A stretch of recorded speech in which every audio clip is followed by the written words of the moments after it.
So as we go under bridges, you must wave at people on the bridge.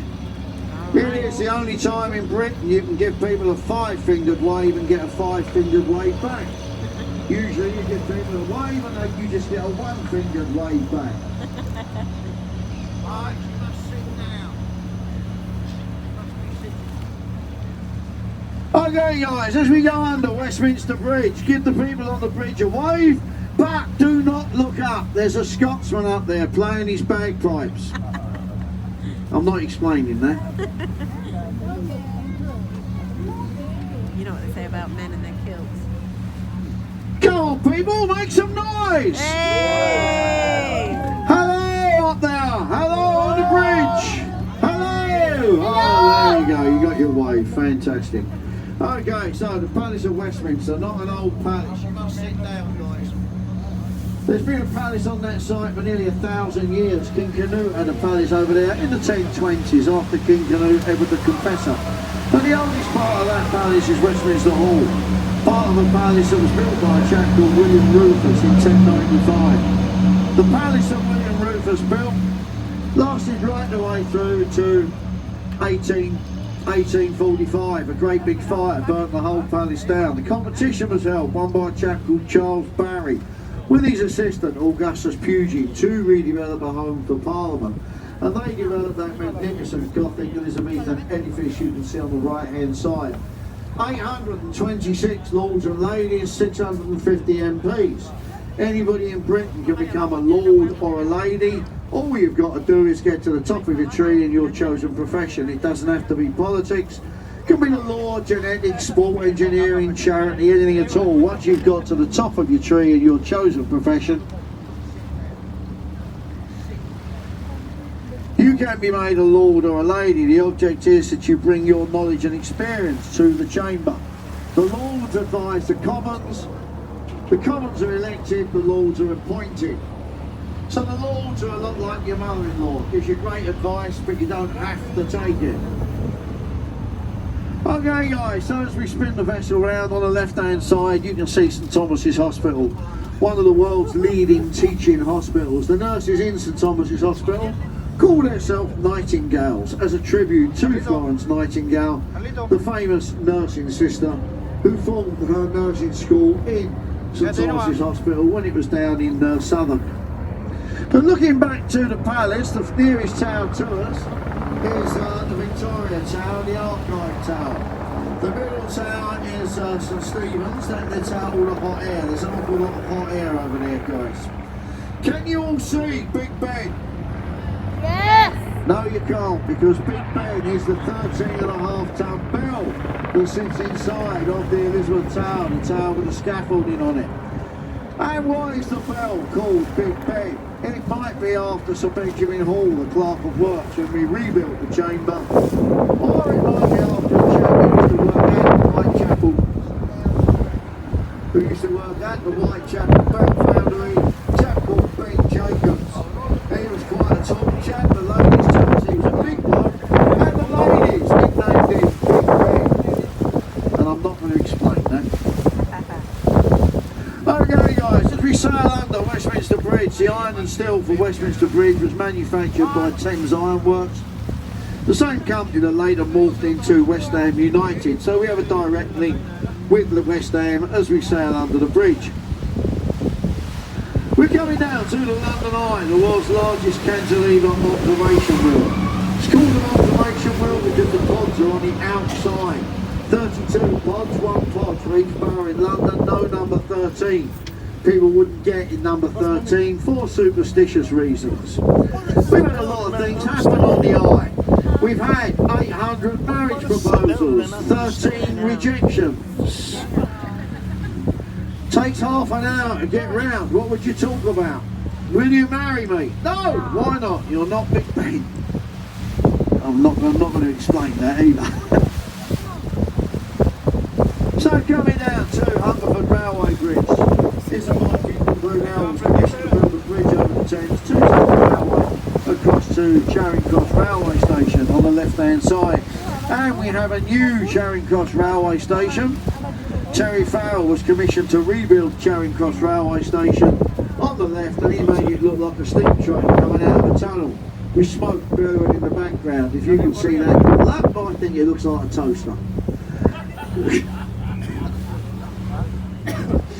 Okay, so we're coming down to Hungerford Railway Bridge, and the walkways either side were put there to celebrate the Queen's Golden Jubilee celebrations.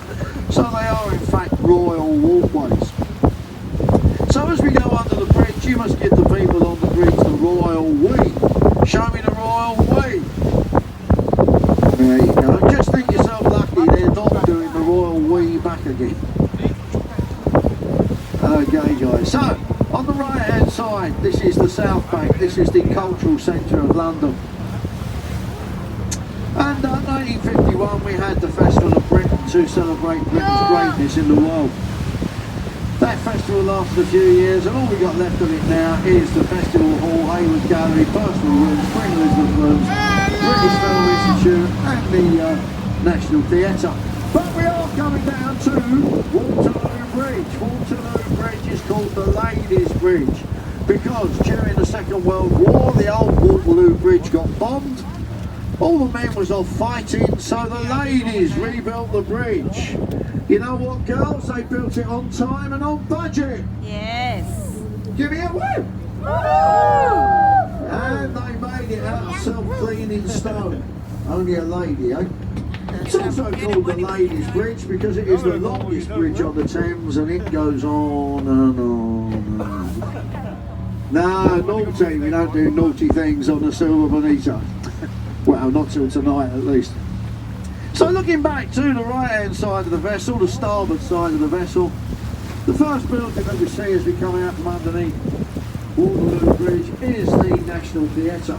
National Theatre is a great example of brutalist architecture. Brutalist architecture is meant to be brutal on the eye. You will definitely agree the National Theatre is definitely brutal on the eye. But it does feature the world's first ever skateboard park. 1953 we opened it. Sorry America, we had it first.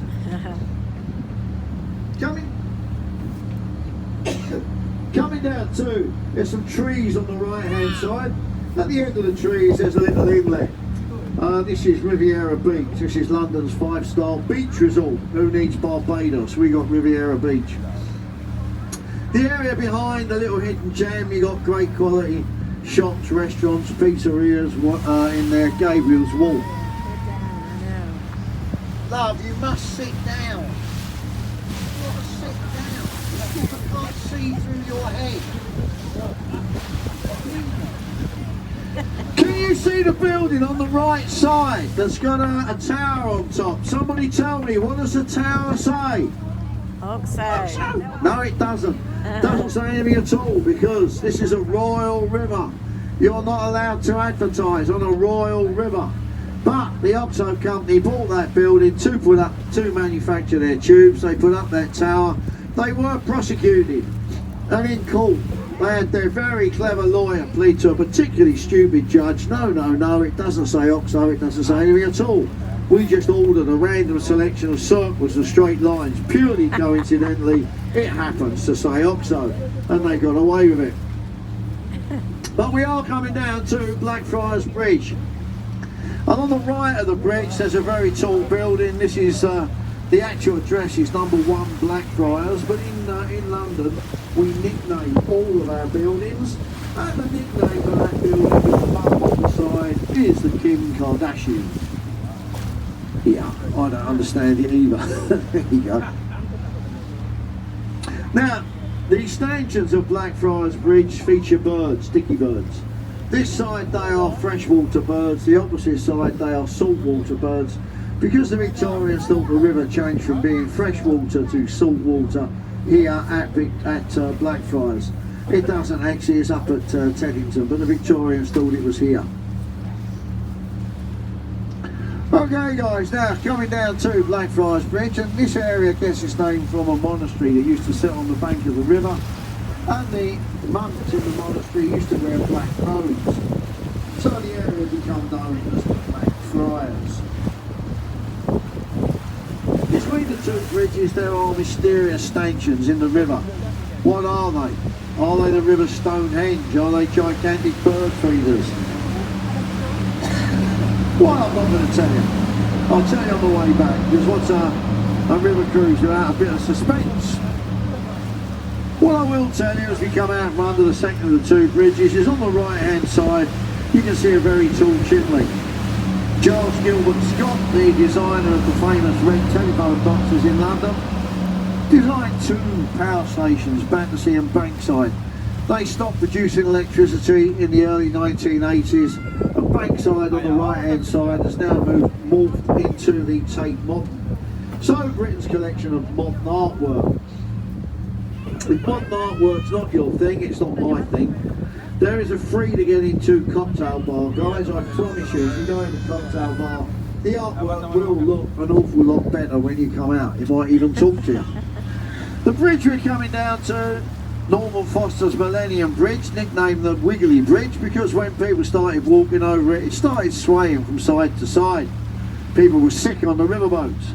He was asked in court why his bridge swayed, and he said, "Nothing to do with my bridge, my design, it's you Londoners, you march." And he got away with that. On the right hand side there's a white building with a thatched roof.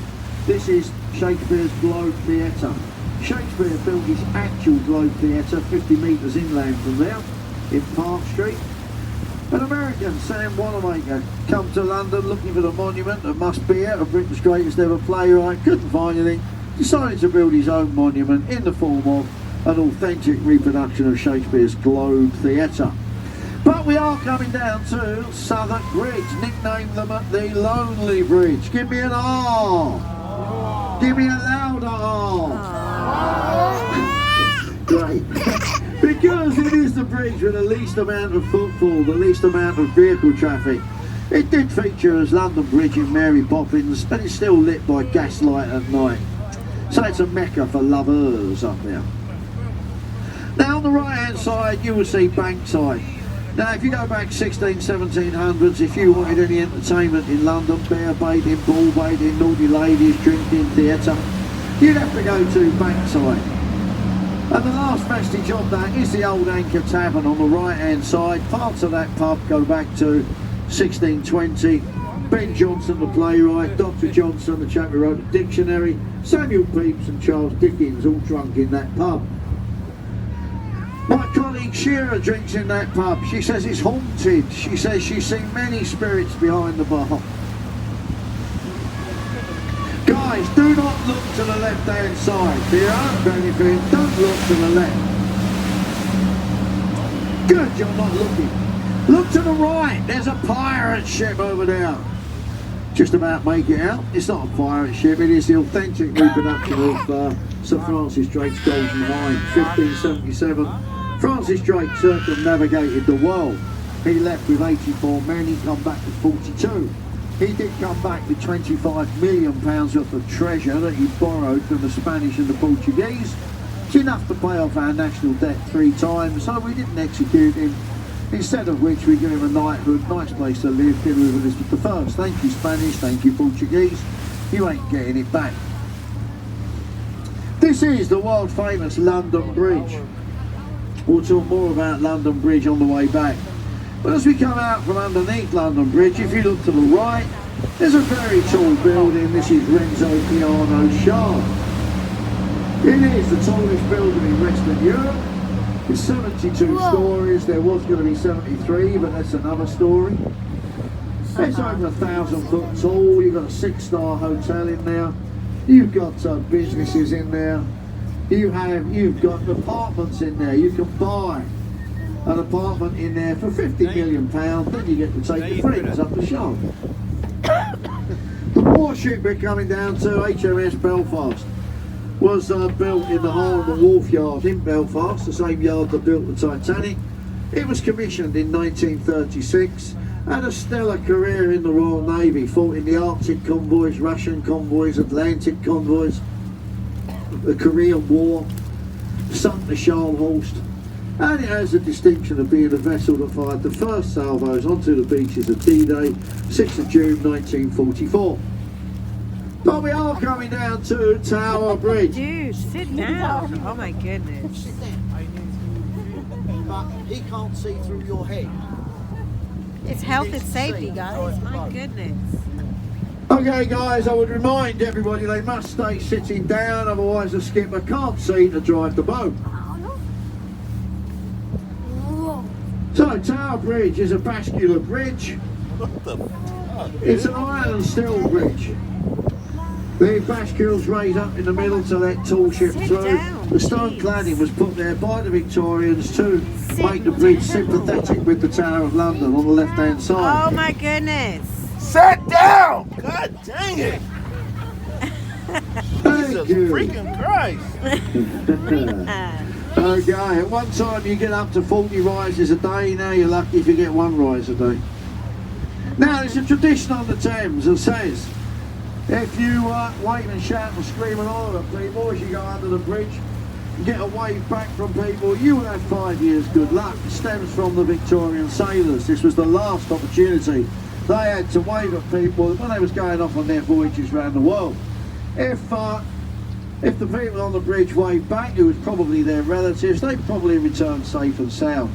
There's another tradition that says that if you give your loved one a little peck as you go under the bridge, you will have a lifetime of health and happiness. If your loved one's not with you, your husband, wife or partner will do. So make some noise, guys, come on! Pathetic, make more noise! Oh, there you go. You got a nice little wave. So you've now got 5 years good luck. Fabulous, well done. Now the Thames is a very clean river. It is the cleanest metropolitan river in the world. Wasn't always the case. 1858 we had the big stink when all of London's sewage flowed into the river.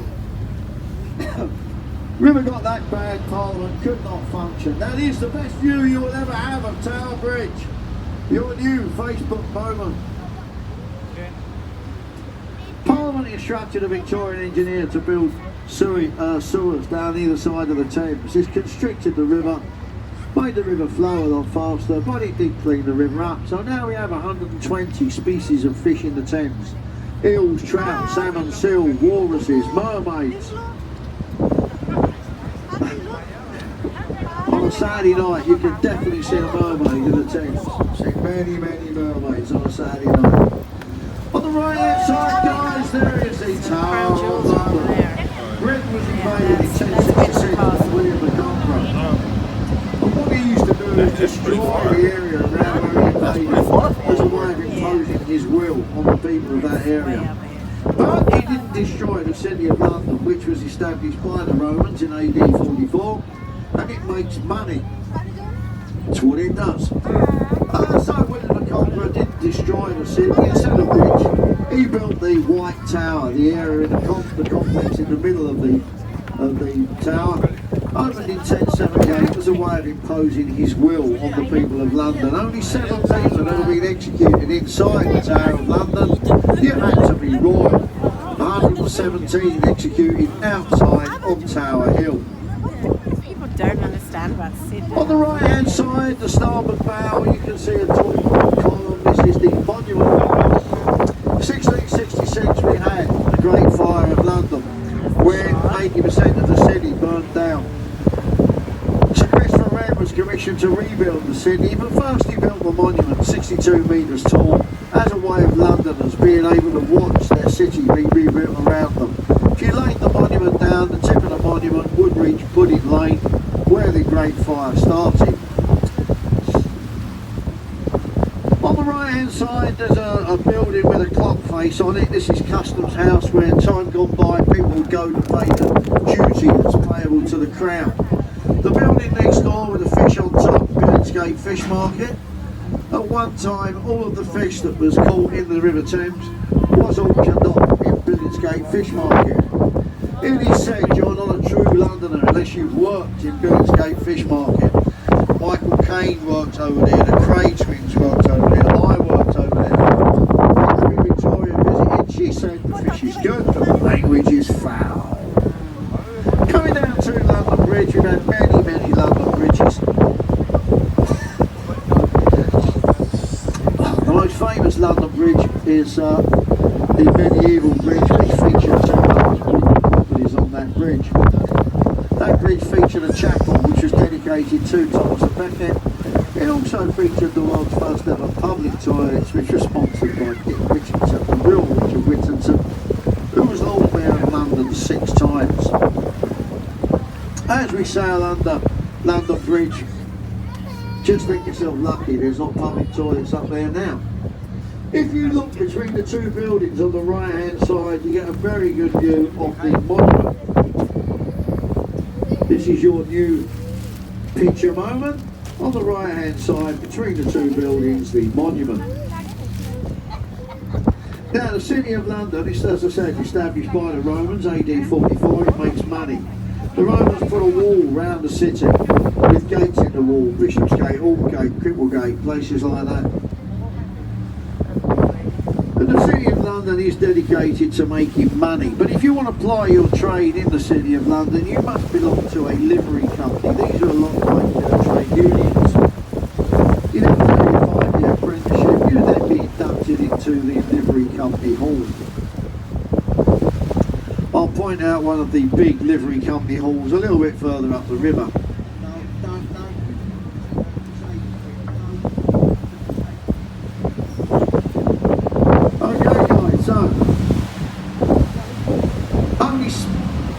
Well, as we come down to Cannon Street Railway Bridge, do not look to the right hand side, guys, do not look to the right hand side,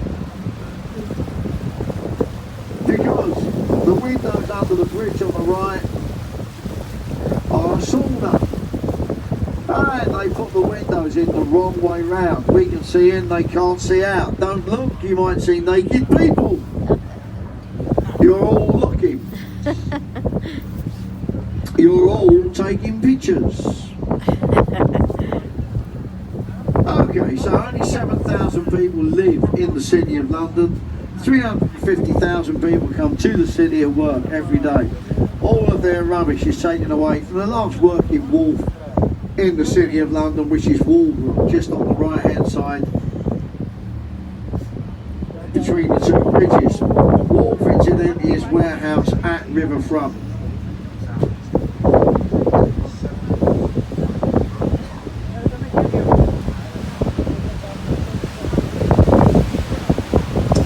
So we are coming down to Southwark Bridge again, the lonely bridge. But just the other side of the bridge is the Vintners Livery Company Hall. Vintners are wine merchants, so publicans. If you want to ply your trade in London as a publican, you must belong to the Vintners Livery Company Hall.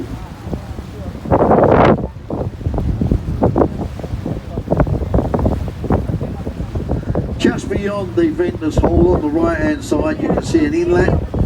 This is Queenhithe. This is the last remaining Roman dock on the Thames in the City of London.